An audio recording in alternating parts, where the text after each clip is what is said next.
Pagrindinės poros.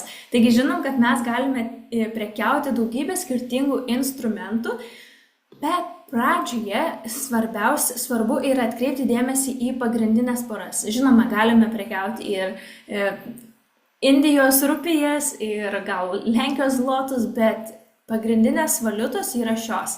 Euras, doleris, svaras, Japonijos jena, Šveicarijos frankas, Kanada, Australijos doleris, Naujosios Zelandijos doleris. Tai būtent yra pagrindinės valiutos, jose yra daugiausiai apyvartos, todėl yra patikimiausia prekybai.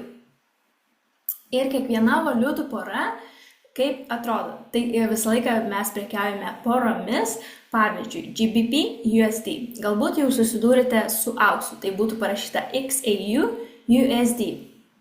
Ir tai yra base currency, pagrindinė pora ir quote currency. Kai mes darome, tarkim, šios poros pirkimą, mes būtent GBP perkame. Tai yra valiuta, kurią mes perkame, kai atliekame buy užsakymą.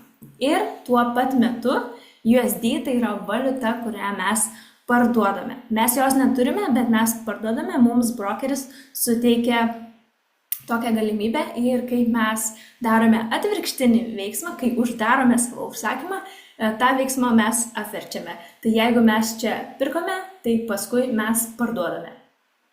Ir ką čia reiškia būtent, kad tai yra kursas, mes vieną svarą galime nusipirkti už 1,26581 dolerį. Ir dabar, aišku, nieks taip neskaičiuoja po tiek daug centų, todėl mes turime tam